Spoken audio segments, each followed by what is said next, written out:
Hello friends, तो आज हम पढ़ रहे हैं 11वीं क्लास की फर्स्ट चैप्टर के भारत उन्नीस से भारतवर्ष उन्नति कैसे हो सकती है, भारतेंदु हरिश्चंद्र जी का जीवन परिचय। इनका जन्म 1850 ईस्वी, मृत्यु 1885 ईस्वी। जन्म स्थान काशी। पिता गोपाल चंद गिरधर दास, माता पार्वती देवी, पत्नी मुन्ना देवी। आइए इनका जीवन परिचय पढ़ते हैं हम सरल भाषा में। चलिए, भारतेंदु हरिश्चंद्र हिंदी गद्य के जनक माने जाते हैं। इनका जन्म काशी के एक संपन्न और प्रसिद्ध वैश्य परिवार में 1850 ईस्वी में हुआ था। इनके पिता गोपाल चंद्र काशी के सुप्रसिद्ध दासी सेठ थे, जो गिरधरदास उपनाम से ब्रज भाषा में कविता किया करते थे।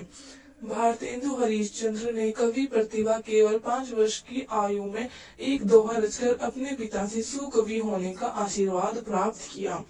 भारतेंदु हरिश्चंद्र बचपन से ही कुशाग्र बुद्धि के थे। जब ये 5 वर्ष के थे तब इनकी माता का निधन हो गया और 10 वर्ष की आयु में ये पिता की प्यार से वंचित हो गए। इन्होंने घर पर ही प्रारंभिक शिक्षा प्राप्त की। इन्होंने घर पर रहकर हिंदी, अंग्रेजी, बांग्ला आदि कई भाषाओं का अध्ययन किया और साहित्य सेवा करने लगी। 13 वर्ष की आयु में इनका विवाह काशी के रईस लाला गुलाब राय की पुत्री मुन्ना देवी के साथ हुआ। पिता की अचानक मृत्यु हो जाने के बाद क्वींस कॉलेज वाराणसी में 3-4 वर्ष तक अध्ययन किया। भारतेंदु हरिश्चंद्र काशी के राजा शिव प्रशासित हिंदी जी से अंग्रेजी सीखने उनके घर जाया करते थे। भारतेंदु हरिश्चंद्र जी के 2 पुत्र तथा 1 पुत्री थी, जबकि पुत्री सुशिक्षित थी। भारतेंदु जी ने अनेक यात्राएं की थी। ऋणग्रस्त होने के कारण क्षय रोग से पीड़ित 35 वर्ष की अल्प आयु में ही भारतेंदु जी का निधन सन 1885 ईस्वी में हो गया था। आइए इनकी रचनाएं देखते हैं। रचनाएं भारतेंदु हरिश्चंद्र जी की रचनाएं इस प्रकार है। मौलिक नाटक नील देवी, सत्य हरिश्चंद्र, श्री चंद्रावली, भारत दूरदर्शिता, अंधेरी नगरी, वैदिकी, हिंसा न भवती, सती प्रथा, प्रेम जोगिनी।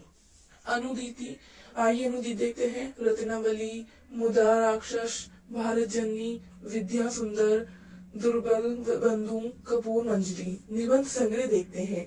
परिहंस सुलोचना, मदालसा, लीलावती, दिल्ली दरबार दर्पण। आइए इनकी यात्रा वृतांत देखते हैं। लखनऊ की यात्रा, सरियापुर की यात्रा। अब आइए बच्चों इनके इतिहास देखते हैं। महाराष्ट्र देश का इतिहास, अग्रवालों की उत्पत्ति, कश्मीर कुसुम। इनका संपादन कवि वचन सुधा, हरिश्चंद्र मैगजीन, हरिश्चंद्र चंद्रिका, बाला बोधिनी पत्रिका। भाषा, भारतेंदु जी ने अपने साहित्य में खड़ी बोली का प्रयोग किया है। आइए इनकी शैली देखते हैं। शैली, इन्होंने अपने साहित्य में वर्णनात्मक शैली और भावात्मक तथा परिचयात्मक शैली का प्रयोग किया है। इनका हिंदी साहित्य में स्थान। भारतेंदु जी हिंदी गद्य शाखा के जन्मदाता थे। भारतेंदु जी एक कुशल पत्रकार, नाटककार, इतिहासकार, निबंधकार और आलोचक के रूप में सुप्रसिद्ध है। हिंदी साहित्य के क्षेत्र में इन्होंने इतना कार्य किया कि इनका युग भारतीय युग के नाम से प्रसिद्ध हो गया। अतः इनका हिंदी साहित्य में सर्वश्रेष्ठ स्थान है।